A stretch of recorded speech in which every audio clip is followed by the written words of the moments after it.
ভাবছি, আসলে না ভাবলে হইতো না, বাট হ্যাঁ উইকেট একটু লাকেরও ফেভার হইতে হয়, কিন্তু আমি খুশি যে আমি আলহামদুলিল্লাহ মানে আমি বোলিংয়ে যেটা করতে চাচ্ছি এক্সিকিউট সেটা হচ্ছে। আসলে ভালো বোলিং করতে পারাটাই ইম্পর্টেন্ট, উইকেট তো অনেক সময় কম হয়, দুইটা বেশি হয়, কিন্তু আল্লাহর কাছে শুক্রিয়া। আর আজকে একটা মজার বিষয় ছিল যে আমাদের যে টিমের মেসোয়ার আনোয়ার বলতেছে, ভাইয়া তুমি আজকে 4 উইকেট নাও। আমি চাচ্ছিস যেহেতু আল্লাহর কাছে বেশি ইচ্ছা 8 উইকেটও ধরতে পারে, এই 7 উইকেট পেয়ে গেছি আজকে আলহামদুলিল্লাহ। সোফার আমি আমার প্ল্যান এক্সিকিউট করতে পারছি এবং জিতছি, ভালো লাগতেছে। লাস্ট বলটা যখন করেছিলেন একদম শেষ 7 উইকেট হয়ে গেছে, মনে হচ্ছিল 8টা উইকেটও হতে পারে। না আসলে লোভে যায় নাই, বেশি লোভে গেলে তাহলে হাফ বলে 4 হয়ে যেতে পারতো। আমি ভাবছি যে না, আমি একটা 1 বল এট এ টাইম আমি ক্লিয়ার ছিলাম, সিচুয়েশন অনুযায়ী কি করা দরকার এবং সেটা করতে পারছি।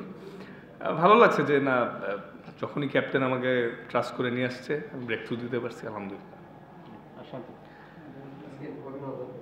আসলে টি-20 ক্রিকেটের 7 উইকেট বা এরকম উইকেট পেলে কেমন হয়?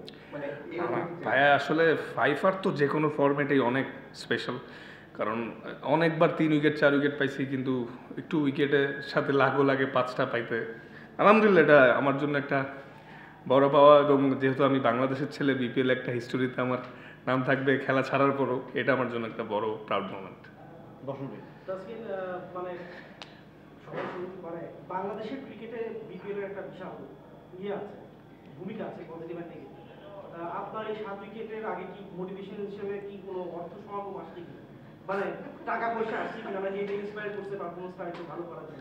না আসলে যেহেতু একজন আমি খেলোয়াড়, যেহেতু তো আমি যখনই খেলতে নামি সেরাটা দিয়েই করতে পারি, চেষ্টা করি, এবং আমার কাছে ভালো লাগছে যে এইবার বিপিএলের কন্ডিশনটা স্পোর্টিং, যেটা হইলে আমাদের ক্রিকেট উন্নতি হবে।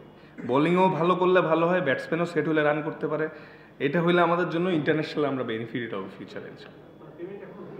ও না, ওইটা এখনো বলছে যে একটা টাইম নিছে 3-4 দিনের মধ্যে, তো আমাদের ওই টাইম তো যেহেতু নিছে ট্রাস্ট করা উচিত। অলরেডি বলে ফেলছেন, তারপর একটু ডিটেইল হচ্ছে যে মানে আপনার 7 উইকেট পাওয়ার দিনেই প্রশ্নটা করতেছি যে এবারে কন্ডিশন উইকেট তো সুপার, মানে 190 প্লাস রান হচ্ছে রেগুলার, তো বোলারদের পয়েন্ট অফ ভিউ থেকে এই কন্ডিশনটা অ্যাকচুয়ালি কেমন? মানে আপনারা কি মানে উইকেট তো চাইলেই পাওয়া যাচ্ছে না, এই ধরনের কন্ডিশনে আসলে বোলারদেরকে আসলে আরো এক্সট্রা এফোর্ট দিতে হয় উইকেট পাওয়া? আসলে হ্যাঁ একটু চ্যালেঞ্জিং, বিকজ লুজ বলের মানে করে মাপ পাওয়া যাচ্ছে না, মার্জিন ছোট। এতে আমাদের বোলারদের জন্যও ভালো, ব্যাটসম্যানদের জন্যও ভালো, কারণ বেটার এক্সিকিউশন করতে হবে, এবং নিউ বলেও ব্যাটসম্যানের জন্য প্রথম 2-3 ওভার একটু চ্যালেঞ্জ থাকতেছে, দেন আস্তে আস্তে যত সময় যাচ্ছে ফ্ল্যাট হচ্ছে বা ব্যাটে সুন্দর আসতেছে। তো এখানে ব্যাটিং বোলিং দুইটাতেই অ্যাডভান্টেজ, যেটা আমাদের সামনে আমরা ফ্ল্যাট ডেকেই খেলতে যাচ্ছি পাকিস্তানে এবং দুবাই চ্যাম্পিয়ন্স ট্রফিতে, আশা করি এটা কাজে দিবে আমাদের। আর এমন উইকেটে খেললে ভালো, কারণ আমরা তো সচরাচর ফ্ল্যাট উইকেটগুলো কম খেলি, ইন্টারন্যাশনালে যে পাই তখন সামটাইমস দেখা গেছে আমাদের অ্যাডজাস্ট করতে একটু প্রবলেম হয়, তো এরকম সবসময় যদি থাকে আমাদের জন্য ভালো হবে আর কি।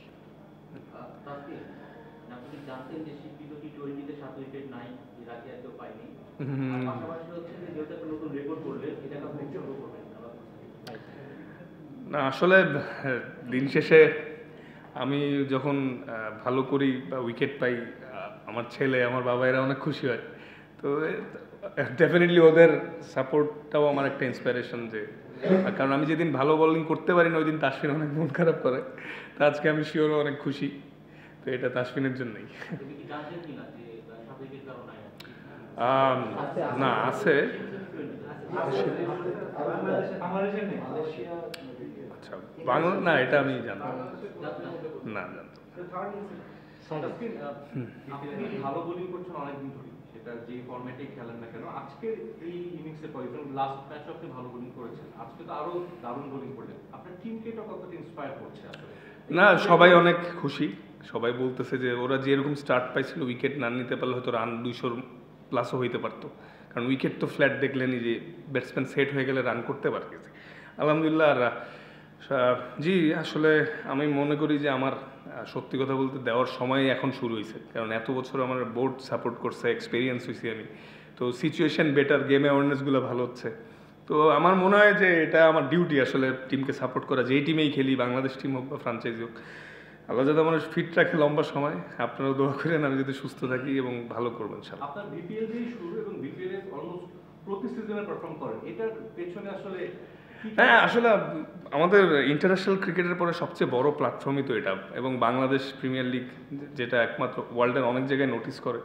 তো আমার আসলে সবসময় বিপিএল আমি অনেক এনজয় করি, একটা অন্যরকম আমেজ থাকে, সবারদের মধ্যে একটা মানে ভালো কম্পিটিশন, হেলদি কম্পিটিশন থাকে। তো এটাই আসলে ইন্টারন্যাশনালের পরে সবচেয়ে বড় প্ল্যাটফর্ম, তো আমি চেষ্টা করি এনজয় করতে সবসময়। আজকে হিস্ট্রির কথাটা বারবার আসছে, আপনি মানে থার্ড প্লেয়ার টি-20 আর বাংলাদেশের মাত্র প্রথম। আপনারা রিসেন্ট টাইমে অনেক বেশি হিস্ট্রিতে যাচ্ছেন আর কি, মানে আপনি বা আপনার যারা পেস বোলিং যারা কলিগ আছে তারা সহ।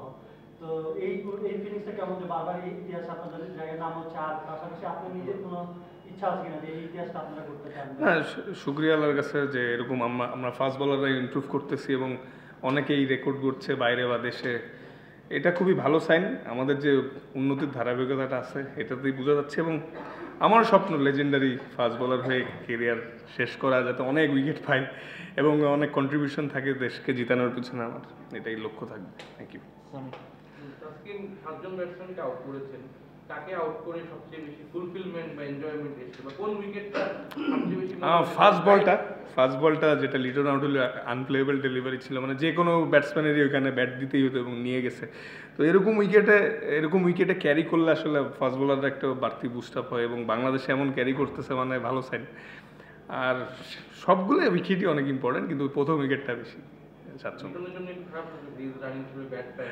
হ্যাঁ, এটা ঠিক হয়ে যাবে ইনশাল্লাহ, আমাদের বিশ্বাস আছে ঠিক হয়ে যাবে, কারণ খারাপ তো শেষ হবেই এক সময় ইনশাল্লাহ। আসি গলা শুকিয়ে গেছে।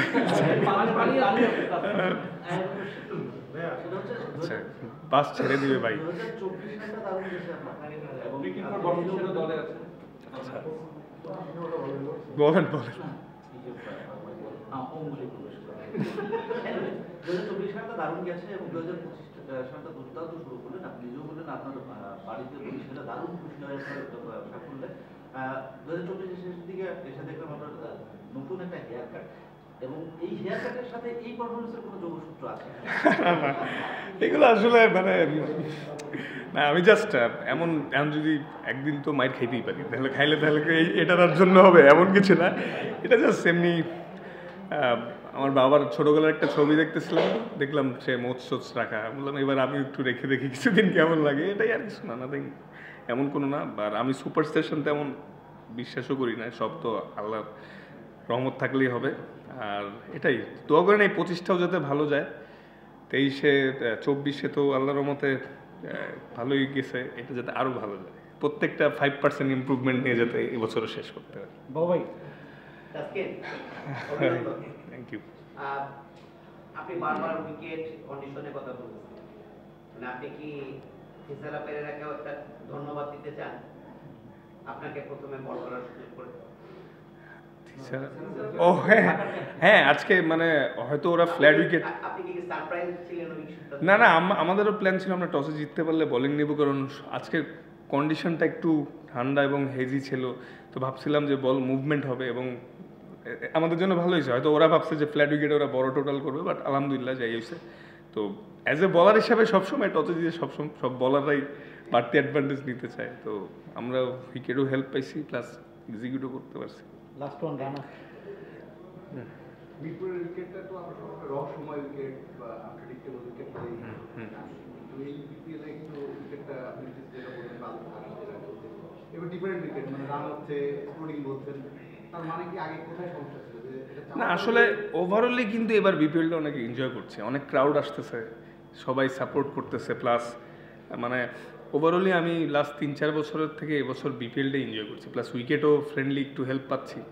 মানে মাথার মধ্যে ওই জিনিসটাই আছে যে এক্সিকিউট আমার করতে হবে, নয়তো বাউন্ডারি হতে পারে।